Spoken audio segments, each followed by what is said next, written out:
Parler des mobilisations citoyennes aujourd'hui, c'est un peu d'actualité puisque nous vivons en France le mouvement des Gilets jaunes.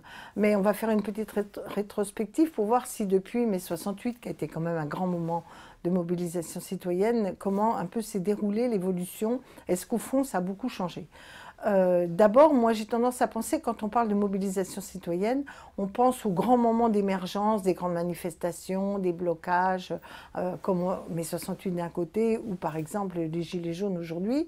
Mais il y a d'autres formes de mobilisation citoyenne qui en général sont plus dans la longue durée et qui se perpétuent souvent entre ces grands moments paroxysmiques. C'est par exemple des mobilisations, je prends un exemple, il y a d'abord eu les radios libres. On a été beaucoup à se mobiliser pour avoir des radios locales libres et pas le monopole de la télévision ou des radios en France. Il y a des mouvements qui sont des mouvements culturels ou qui montrent des mutations de la société, comme tout ce qui tourne autour de l'écologie. On a eu les grands mouvements antinucléaires, mais on a aussi les mouvements qui ont lieu pour développer les fameuses AMAP, les circuits de proximité. C'est des formes de mobilisation citoyenne moins massives, plus locales, plus par réseau. Mais qui comptent dans la capacité à certains moments de faire émerger des mobilisations plus larges. Et puis en matière environnementale, plus récemment, on a, même encore que ça avait déjà existé au moment du Larzac sous d'autres formes, les fameuses ZAD, comme on l'a vu à Notre-Dame-des-Landes. Donc c'est multiforme, les formes de mobilisation citoyenne. On a aussi des mobilisations citoyennes qui finissent par créer des ONG, structurer des mobilisations à travers la vie associative qui sont moins directement individuelles, qui deviennent collectives. Alors moi, ce qui me frappe quand même, c'est le grand changement un peu partout dans le monde qui s'est opéré au moment de l'existence des réseaux sociaux. Alors je finis par me demander comment on faisait avant. C'est-à-dire qu'en clair, on arrivait quand même à avoir des grands mouvements. Moi, j'ai participé aux grands mouvements sur le Larzac, etc. Alors peut-être que ça se diffusait par des canaux politiques, associatifs, syndicaux, plus qu'aujourd'hui. Mais quand même, on arrivait à se réunir pour défendre des causes à certains moments.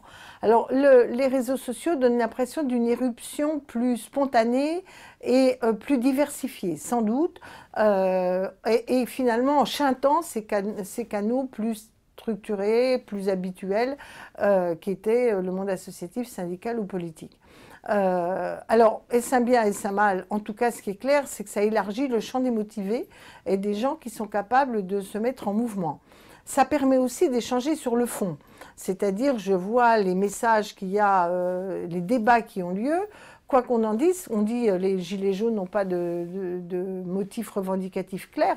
Quand vous compilez un peu tout ce qui se passe dans les débats des réseaux sociaux, vous voyez bien qu'il y a le gros débat social, pouvoir d'achat, vivre dignement de son travail. Il y a le grand débat inégalité sociale, alors c'est l'ISF, c'est le CICE, c'est les grosses entreprises, et puis de l'autre côté, les petits, etc. Puis il y a un troisième gros sujet qui est les formes de démocratie qui sont totalement inadaptées, en tout cas une crise de représentation de toute une partie de la population qui n'est ni entendue, ni prise en compte, ni partie prenante. Donc, sans doute que les réseaux sociaux donnent à la mobilisation citoyenne peut-être une image plus dispersée, plus autonome de chaque individu, moins collective, mais alors ça peut être peut-être qu'on peut donner l'impression que c'est plus éphémère et donc moins solide. Pour autant, quand on regarde qu'au-delà de l'appel à tel point de ralliement, il y a quand même des débats qui ont lieu sur les réseaux sociaux en adossement à ces mouvements citoyens qui irriguent quand même profondément les grands débats de la société française. Donc voilà, moi je crois que cette mobilisation citoyenne, elle n'est pas morte. En tout cas, dans un pays comme la France, il y a encore une passion pour le politique, même s'il y a un discrédit des politiques. Il y a une passion pour l'intérêt commun, pour l'inacceptable, on se révolte. Oui, il y a des profonds moteurs qui demeurent. Voilà. Alors ces mobilisations citoyennes, ils vont sans doute prendre des formes diversifiées après. Personne ne peut le dire. Alors je parle de la France, mais on avait été, moi ça m'avait d'ailleurs fait rire, de voir tous les leaders politiques français trouver génial la mobilisation pendant le printemps arabe, et quand il y a eu les gilets jaunes, on commençait à les trouver suspects. Mais bon, c'est toujours mieux à l'étranger, et en France c'est toujours dangereux. Oui, il y a une part de danger. Entre guillemets, c'est-à-dire il y a besoin de moments de déstabilisation quand les systèmes sont bloqués. Et la mobilisation citoyenne, si elle prend des formes diversifiées, elle prend à la fois des formes d'irruption pour, si je puis dire, la cocotte minute explose et il faut redéfinir les cadres, redéfinir les choses, changer de société. Alors en général, on a beaucoup d'attentes et des fois ça change moins qu'on espère, mais néanmoins, il y a besoin de ce moment-là et puis après, il y a besoin de construction, de réponses alternatives. Alors bon, la politique que je suis va vous dire que c'est le rôle des politiques, mais quand les politiques sont défaillants, je pense après mai 68, eh ben, les politiques étaient défaillants après mai 68. Il a fallu attendre les années 70 pour que ça commence à se structurer avec des réponses qui étaient plus en phase avec ce qui avait été demandé à l'époque. Pour l'heure, par contre, ce que j'avais déjà observé en mai 68, c'était la floraison d'initiatives. Alors, ça allait des gens qui partaient à la campagne pour faire vivre des communautés, jusqu'à des mouvements, comme je disais, de contestation ou de grève, des comités ad hoc selon les sujets. Il y avait aussi de grands débats sur la liberté de la presse et la liberté d'expression, de communication. Tous ces débats-là sont faits des petites mobilisations, entre guillemets, plus thématiques, plus par réseau, et qui ont permis ensuite aux politiques, au sens noble, de pouvoir se régénérer pour essayer de proposer des projets de société plus conformes à l'attente des gens. Donc je me dis qu'après les Gilets jaunes, on va avoir certainement une grande période de troubles et de choses où la politique ne va pas retrouver spontanément une capacité à répondre aux problèmes. Il va y avoir plein d'initiatives. Alors simplement, on parle de mobilisation citoyenne, on pourrait parler de mobilisation populaire. Parce qu'il y a quand même eu des mobilisations populaires dans l'histoire qui n'ont pas toutes été hyper géniales.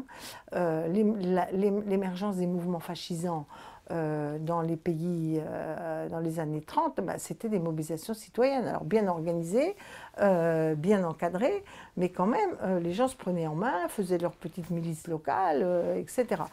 Donc, c'est pas parce que c'est une mobilisation citoyenne qu'elle est toujours hyper féconde. Quand vous avez les gens qui se mobilisent pour aller empêcher les immigrés d'arriver au col dans les Alpes, c'est de la mobilisation citoyenne, mais qui n'est pas très positive. Donc, ça ne doit pas nous dispenser de réflexions plus fondamentales sur les valeurs qu'on défend, le sens de la mobilisation qu'on souhaite et d'un jugement qui peut parfois être en désaccord avec certaines mobilisations citoyennes. La mobilisation citoyenne n'a pas la vertu d'être par nature excellente, pendant que la réflexion politique serait par nature perverse ou détournée. Donc, c'est probablement un renvoi de balle entre les deux qui s'impose. Mais moi, je veux retenir quand même la grande aspiration de nos concitoyens à être partie prenante de la chose publique, de l'intérêt public. Et c'est quand on n'a rien à proposer pour débattre avec les citoyens qu'en effet, ils ont tendance à s'égarer sur des choses qui peuvent leur apparaître plus simples et plus réconfortantes, même si elles sont dangereuses. Donc voilà, vive la mobilisation citoyenne, mais vive aussi l'écho entre la mobilisation citoyenne et la politique au sens le plus noble du terme.